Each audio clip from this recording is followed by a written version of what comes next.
Hello and welcome to Vanguard Live Sports. My name is Damlola Okunshaki and I'm with my co-host Timmy Samuel. And of course it was a fun-filled weekend in the world of football. We had a lot of surprises this weekend and let's talk about many differences. Should I say many records broken this weekend, and with that talking about the EPL table, let's start with Crystal Palace and Liverpool. Roberto Firmino and Mohamed Salah both scored twice as Liverpool hit past Crystal Palace at Selhurst Park to go 5 points clear at the top of the Premier League table. It's been shaky whether Liverpool will be able to top the table, but luckily, should I say luckily, because of Tottenham, falling down to fifth or coming down to fifth on the table, it seems now they are 5 points clear, and like the future is still going towards Liverpool, but we still have many match to play. What do you think about the match when you watched it? Well, it was quite entertaining to watch because Crystal Palace isn't always the easiest thing, especially when you face them at home. But Liverpool looks like they've picked up from the found consistency. Now they're just sailing through. It was a beautiful result. Despite Salah being on the bench, I was surprised to see Salah on the bench. I was expecting, I thought he would start to continue the momentum since there was a 1 week break. Then we resumed making a rest Brom, but he was on the bench. But surprisingly, it looked like we did not even need Salah for the victory. It looked like Liverpool did not need Salah. Everybody was on form. Firmino looks like he has hit his good run of form again. He's scoring, he's assisting. Mane too, he scored the other day. Even when he was subbed out, he was a bit angry, so you could see he wanted more. So everybody was Henderson, the midfielder. He even scored. Him and Salah scored 2 brilliant goals. So it was a good performance, all-round performance. And don't forget, it's also a clean sheet against Crystal Palace. Wilfred Zaha has been on great form this season so and far. It's like the last time they scored a 7 in a top flight, it was in 1991, and given that this is like 4 days, just 2 days after Jurgen Klopp was named FIFA Men's Coach of the Year, it was really superb, and people were really surprised, like you said, about this person being on the bench for the first time, and it's really so surprising. But it seems Liverpool, they're still giving us the normal best service. And normal service. But we talked about injury issues there and some other things. So are we to expect these better performance from Liverpool going on and them still putting their mark on the table? Because we have some clubs that they still currently have a 1 point, one outstanding match, and that. But 5 points is still little compared to the large gap that they gave last season. Yeah, 5 points is still a gap. That's 2 matches to close up. And I expect Liverpool to keep up this form because now you're having players coming back from injury. Chamberlain is back after a long he was out for quite some time, but now he's back. He came in against Crystal Palace. Thiago he has gone into full training now, so he's training with his teammates. So I expect to see him against West Brom coming next week. Lots of players are hitting form now. Like I said, Roberto Firmino at the beginning of the season wasn't on form. He was quite underwhelming. Now Salah too was scoring 1 goal, but now he's scoring, he's assisting. He came from the bench at the 60th minute and he still ended the match with 2 goals and an assist. So that shows you everybody's picking up. Maybe after the whole strain of no fans, the league rushing, because they had to go through a long stretch of games quite close to each other. So I think now the players are settled, everybody's relaxed, they are used to the current system, so everybody's all moving. But Crystal Palace, they've had some famous victories with Liverpool, but it seems like for their last 8 matches now they've lost to the Reds and all that. So it seems Crystal Palace, should you say they are not in form, or they are in the phase of what Liverpool went through in the past? Or should you say so? There was once a phase where Crystal Palace was Liverpool's boogie team. Then we're still going through a rebuilding process. Then Liverpool still going through a rebuilding process. Well, now it's no more. It's no more Crystal Palace. By all rights, all means, apart from football being football, Liverpool should defeat Crystal Palace comfortably. Either home and away. But as I said, but when we talked on Friday about this matches, we're not really sure. You're just like 50-50, but now it's the 7-0. It was like a clear margin. And the crazy thing is, the beginning of the match, 7-0 might not even highlight Crystal Palace performance. That might not have done justice to their performance today. They weren't totally poor or sharp. You know, they created chances. Ayew squandered some good chances that could have kept them within reach of the game, but for some reason, we're just higher than them. The chances they created, we took them brilliantly. We even forced some chances. We scored about 3 goals from outside the box. It was fantastic. Minamino, who has struggled a bit, scored his first Premier League goal against Crystal Palace. So that match was kind of like a signal of intent, I see, from Liverpool. Like they laid down their marker to the rest of the league. Yes, we struggled here, we did this, but now it's business going forward. Are you ready to catch up or not? Okay, with that, let's talk about Southampton and Man City. Since Manchester City have returned to their winning ways, yes, by reducing the gap to the top 4 right now. I think at St Mary's with Southampton. And how did you see the match? It seems of course they beat Southampton in their home, and it was 0-1. But it was like something they expected, but also it was in a shaky ground because of Man City's structure right now. Should I say they were not expecting the Man City that you expected last season and 2 seasons ago, where there's the gap is there and the winnings are always there. But it seems this season they didn't really perform well, so many people were not really expecting the scores with Southampton. But just one against Southampton. What did you see about that match? Like we've seen City struggle this season to score, and it might not be the reason, but one thing I can show you that is missing from last season and last 2 seasons where they were in impeccable form, and now is Sergio Aguero. He might be old, but he's still effective. One of the best strikers in the world, despite his age. And this season he hasn't featured regularly for Man City. So, and the others, Sterling, this hasn't been his best season so far in a while. He has done well. He started the season quite good, but he hasn't continued that way. They lost Sané, to remember. They lost Silva. They lost Sané. Bernardo Silva hasn't been at his influential best. Quite a number of them haven't been at that best. So I think what they need is maybe the return of Aguero might help give a boost. Might help them going forward. They create chances. De Bruyne does his thing, but there's nobody to finish it off. Jesus is not the most prolific finisher in the world. If not, I think a bigger team will have come in to take him. Of course, he has been second choice since for a while. And he should be good enough to be a first choice striker, but for some reason he hasn't. So I think what they need is some form of encouragement up top to show them that, okay, yes, we can score, we can do this, we can go on to score games. The defense so far has been quite decent. They've held up their own end. Just that's why you see their games have been low scoring games recently. But I think Aguero returning to full fitness and scoring should be able to help and boost them. To create a boost for the rest of the players. Southampton, they failed to secure a score, this Premier League since the opening of the EPL this September. And, them just not really winning the match. And we saw them last week on the 3rd on the table, but it seems people were not really giving them attention, just saying that they're just there to mark the table. And now losing to Manchester City, but saying that Manchester City is really, they are really gaining their match because no side has really considered goals more than Man City this season in EPL. But it seems it's working very well for Manchester City since Aguero is back. But let's talk about Newcastle and Fulham. Of course, Newcastle and Fulham. Fulham manager Scott Parker accused Callum Wilson of diving as the Newcastle striker's penalty denied his 10-men possible victory at St. James Park.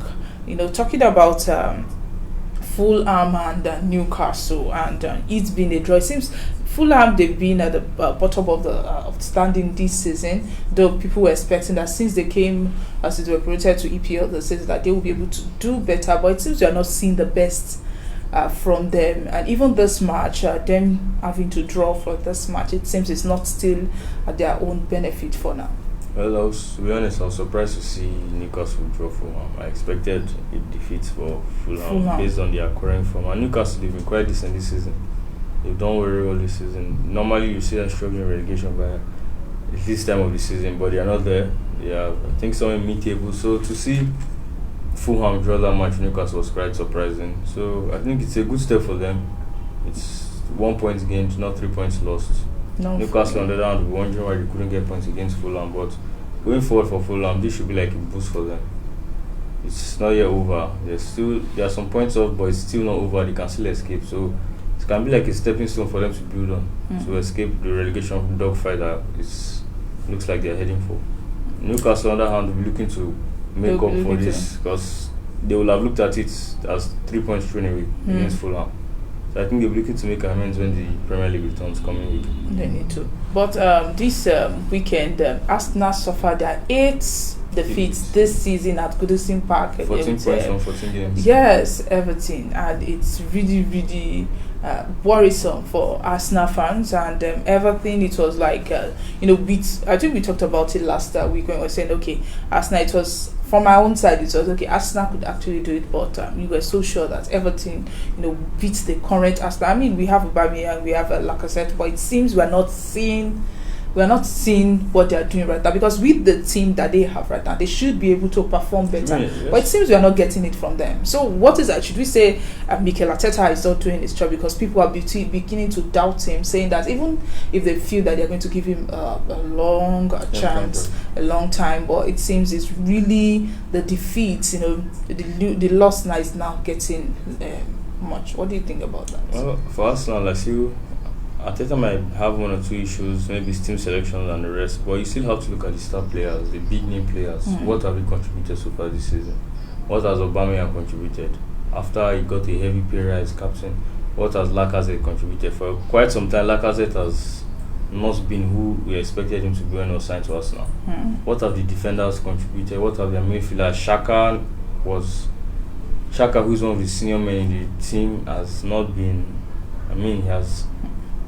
he has been below par performing. So, Thomas Partey, who was signed to improve the midfield, has been out to injury. So, what we are looking at is what have the top players done? Really, and the other statesmen, all of them, what have they contributed to Arsenal this season? From what we've seen, nothing.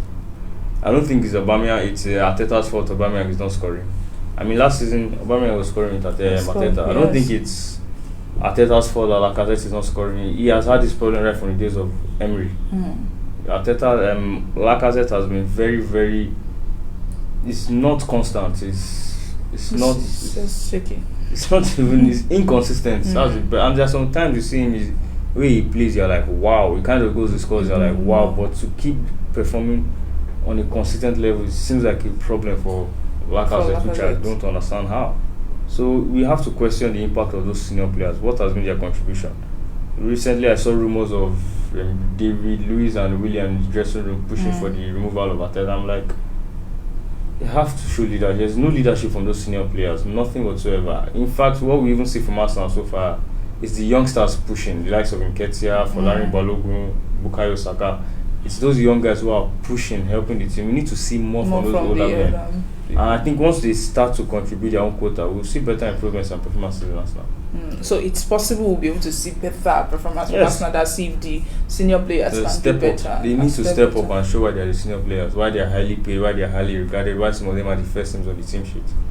But don't you think there are some of them that they really, really need to change now? Because there was a time we're talking about, some of them not really, maybe because they're just they've been there and it's like they're just in the sleeping mode and just really definitely now, because it seems they are not the eagerness to really win a match, win a trophy. It's not there again. Last season before it ended, we saw the way they performed, and Arsenal, they've arrived and they're here right now. But it seems this season everything just died down. Losing 8 matches, it's not something where we are talking about a team, not Southampton just losing and not being able to score in just their team for this season. And Arsenal is supposed to be the team they're supposed to be seen up there, but right now we are discussing them being low, 14th on the table, which is not something that is expected.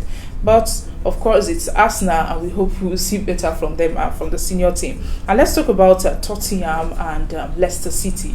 Tottenham, last week we just talked about Mourinho's behavior when he talked about himself, talking about Liverpool not having excuse if they actually win. But we saw them losing last week, and this weekend also they lost to Leicester City. In their home, and now they are down from the top of the table now to 5th on the table. Just 2 weekends, and it seems. I think it was less than 2 weekends. It was midweek. They were first on the table midweek. Yes, they were first on the table midweek before Liverpool, and the 2 matches at Liverpool. The space of less than 1 week, they dropped from first to fifth.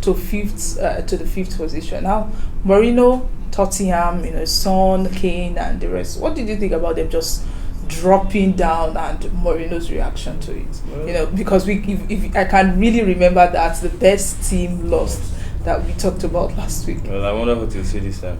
Well, it's consistency. To stay on top of the table, to win the league, to win trophies, you need to be consistent. You might play well for 10 matches, then the next 2 matches you play, you don't perform well. Those who are near you will climb you, they will surpass you. So it's consistency. Like I said once, if Harry Kane and Son are not scoring, who else is scoring?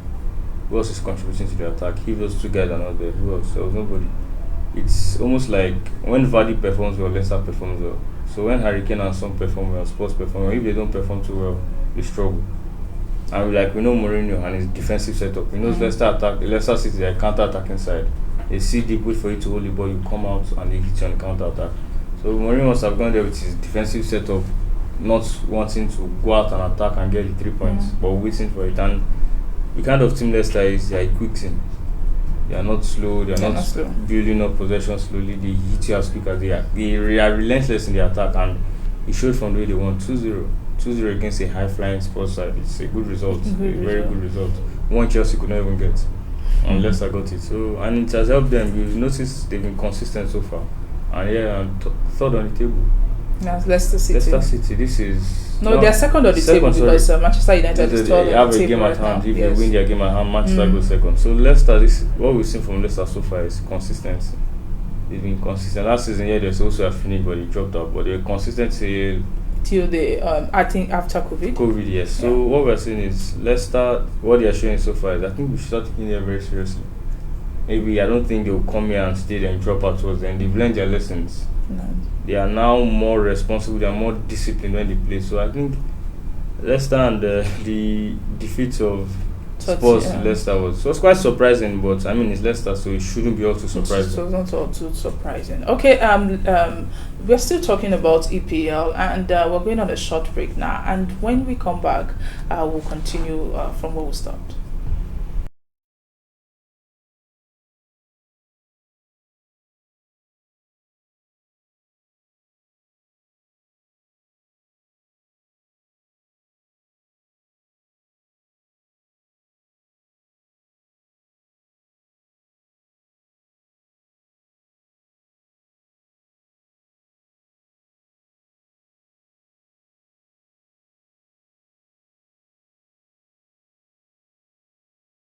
All right, welcome back. If you're just joining us on Vanguard Live, this is Vanguard Live Sport. My name is Damlola Ogunshaki. I've been with my co-host, and we've reviewed the weekend matches. That's EPL. There's a lot of things happened. A lot of interesting matches were played with different outstanding results and unexpected results, like that of I think Liverpool, and this it was really expected or not really expected. It was on a shaky ground due to the history that they've had with Crystal Palace for a long time. But for 8 matches right now, Everton have learned. Crystal Palace have lost to Liverpool, and we've talked about some other things, but let's talk about Manchester United and Leeds. Should I say it was like confidence? I mean, within just 3 minutes, we saw McTominay, scoring 2 matches for Manchester United against Leeds, and these 2 teams is like they've been rivals for a long time, and it was a match that all their fans really wanted to watch. And Manchester United gave a really outstanding performance, though when you check the passes and the possession of the balls, I think it was mostly in the hands of Leeds and all that. So Manchester United, scoring 6 in their home against League. I think this is the first time that they're scoring 6 ever since Alex. Yes, Alex, ever since he retired from Manchester United. So it's like this is the first match that they're really scoring 6 in their home. What did you think about the match itself? It was a mind-blowing performance. I expected end-to-end football, both teams attacking and the rest. But to be honest, Man United beating Leeds by 6 goals to 2 wasn't something I saw. In Manchester, they've been on form. They've scored quite well. They've attacked properly this season. But I mean, I saw what we've seen from Leeds this season. They've been fearless. They go at teams regardless of who they are playing. So I kind of expected it to be a close score, like maybe something of the mode of 5-3, 4-2, something like that. So since 6-2. With those early goals was kind of a shocker to me, and So it was quite nice to watch. But you know, they lost in the Champions League, but it seems in EPL they've been building a momentum there. You know, I remember when they lost in Champions League, Social received a lot of criticism and all that, and EPL they are showing them outstanding performance. You know, now they've climbed third. Back to the table, 6 wins and a draw in the past 7 games.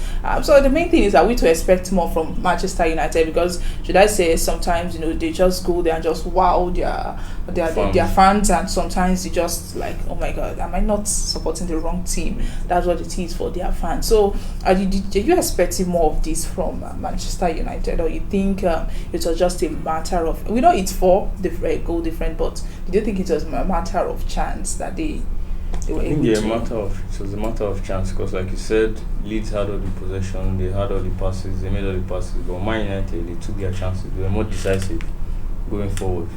Compared to Leeds, Man United have more razor-edge attackers, sharper attackers, the likes of Martial, Rashford, Bruno Fernandes, an attacking midfielder, Daniel James, Greenwood. These are young, fast attackers. So it's no surprise that Man United could score. So when you actually think about it, it's not surprising, because Leeds, when they attack, they leave a lot of space behind. They do. So if you have the ball and you know what to do, you can exploit that space and create chances and score goals for yourself. And I think that's what Man United did expertly well.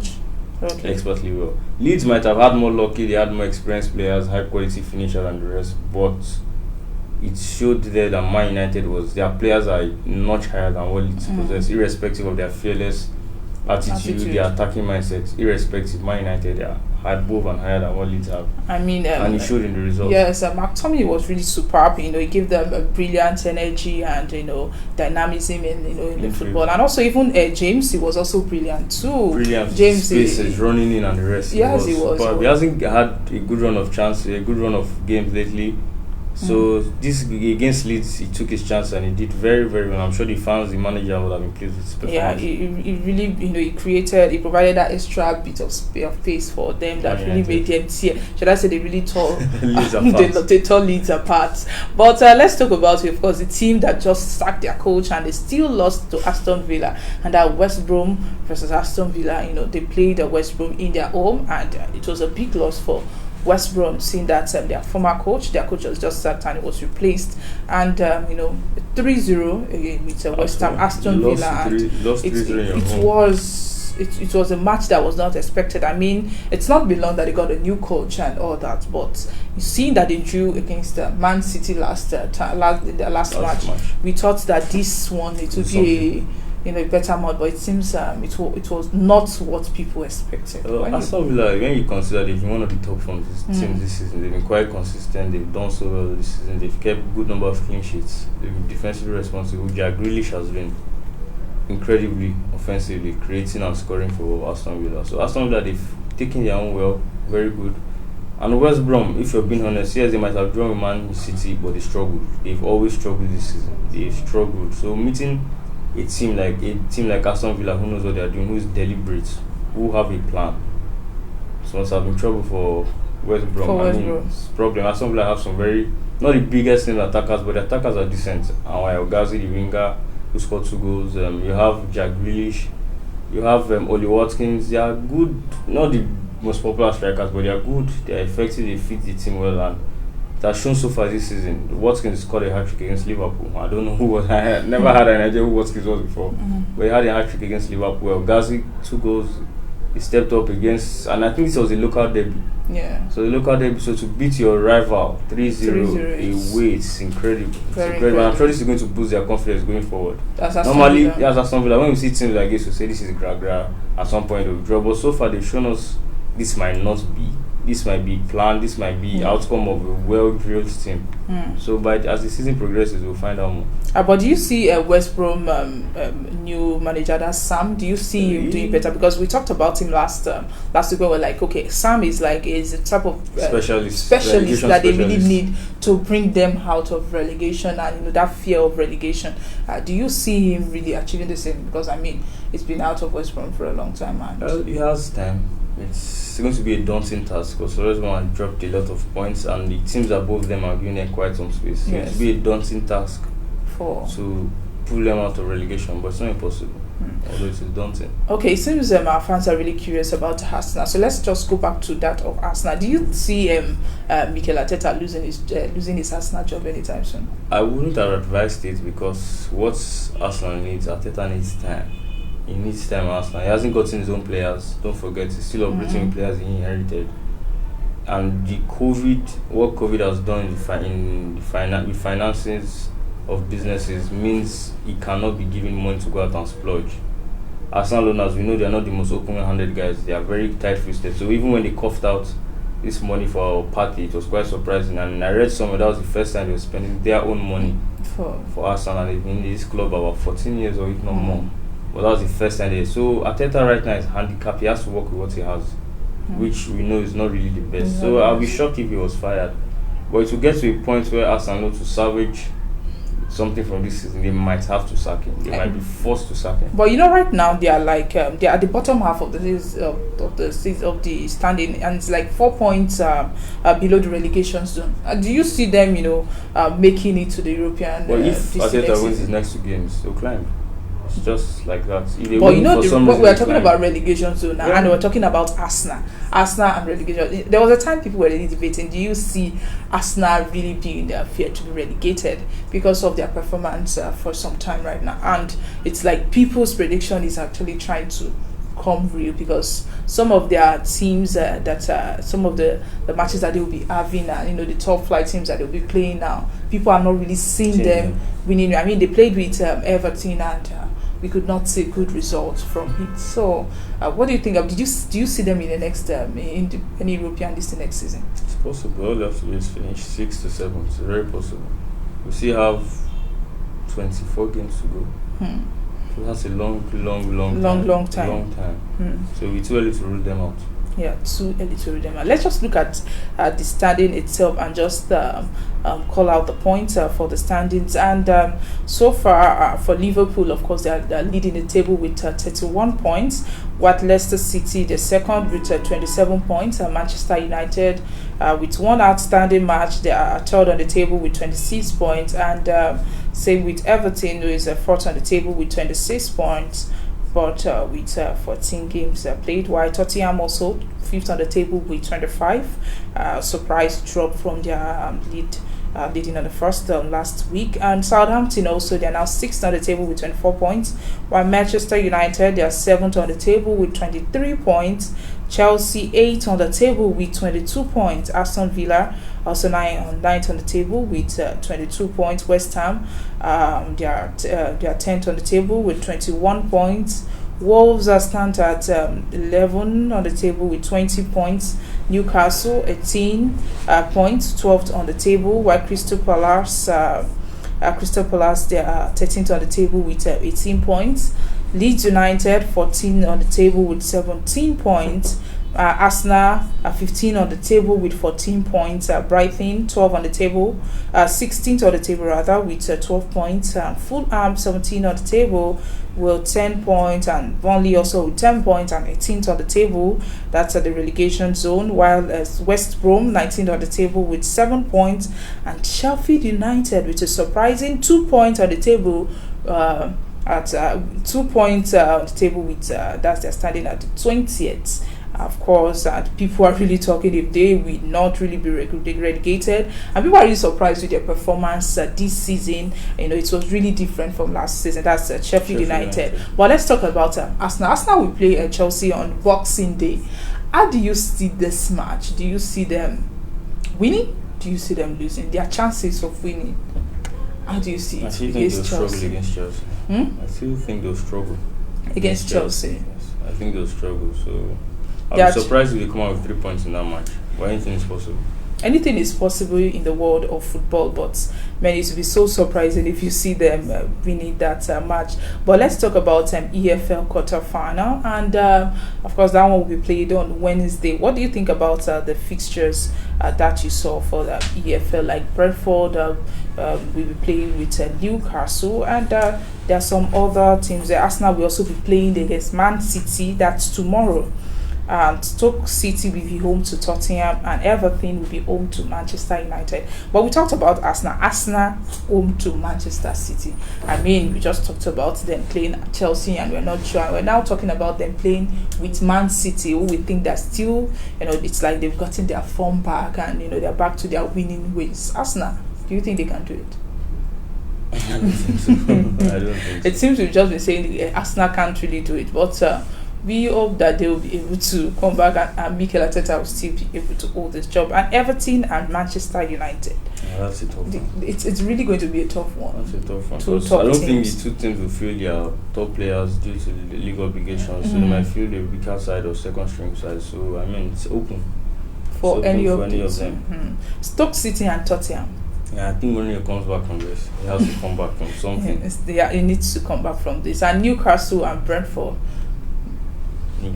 Newcastle. Anything could happen with Brentford. Anything could happen. Of course, it's the quarter-final for EFL Cup. Anything can actually happen in the world of football. So Tottenham, it's a chance for Mourinho to come back to his winning ways, and Arsenal with Man City. I mean, it's really going to be a tough one. For Arsenal, they really need to struggle against Man City. And that's all we have for you today on the Vanguard Live Sports. Don't forget that you can always like and follow us on our social media platforms that are showing on your screen, or visit our website www.vanguardnigeria.com. And before we go, I want to ask this thing. Your Christmas this season at football, how is it going to be for you? Nothing more, just lay back. Just lay back. There's COVID, so you have to be careful.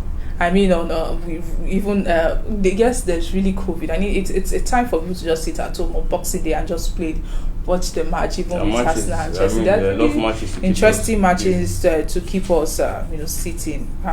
Even I think the predictions for today. Before we go, I forgot this, and that's Chelsea will be playing West Ham today.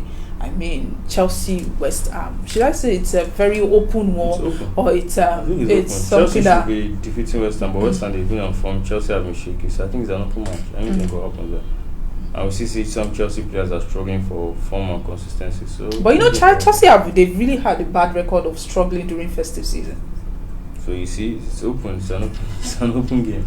It's an open game. Chelsea versus West Ham. So you can always watch it and give your opinions in the comment section. Also put your predictions about the match for today. Let's hear what you think, and also see your opinion. And it's bye from us here. I'm Damlola Hukushaki, and also from my co-host Kemi Samuel, and also from the man who is at the back of the scene helping with this, that's Dozie Wogu. Have a lovely day. It's bye from us.